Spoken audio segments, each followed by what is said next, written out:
ভুয়ো অ্যাম্বুলেন্স থেকে 20 লক্ষাধিক টাকার গাঁজা উদ্ধার করলো পুলিশ। পালিয়ে যায় চালক। ঘটনা কৈলাসহর থানা এলাকায়। কৈলাসহর কামরাঙ্গা বাড়ি এলাকার টহলে ছিলেন পুলিশ। তখন একটি ভুয়ো অ্যাম্বুলেন্স দেখে পুলিশের সন্দেহ হয়।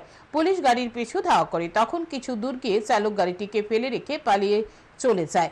পুলিশ সেই গাড়িটিতে তল্লাশি চালিয়ে 53টি গাঁজার প্যাকেট উদ্ধার করে, যার কালোবাজারি মূল্য প্রায় 20 লাখ টাকা। সেই গাঁজার প্যাকেটগুলি পাচার করার উদ্দেশ্যে নিয়ে যাওয়া হচ্ছিল বলে পুলিশের ধারণা। খবর পেয়ে ছুটে যায় কৈলাসহর মহকুমা পুলিশ আধিকারিক শিবু চন্দ্র দে। অভিযোগ, নেশা পাচারকারীরা পাচারের জন্য বিভিন্ন পন্থা অবলম্বন করে চলেছে, কিন্তু অনেক ক্ষেত্রে ব্যর্থ হচ্ছে। যে পরিশ্রমটা আমাদের তরফ থেকে চলছে আর কি, এটা কন্টিনিউ আমরা এটা চালিয়ে যাবো। আমরা এটার জন্য দৃঢ় প্রতিজ্ঞ। স্যার, মূল্য কতটুকু হবে বাজার মূল্য? এটা বাজার মূল্য সম্পর্কে আসলে আমাদের ওখানে ধ্যান ধারণা নাই, তবে 10 লাখ টাকা বেশি। 20 লাখ 20 লাখ বেশি।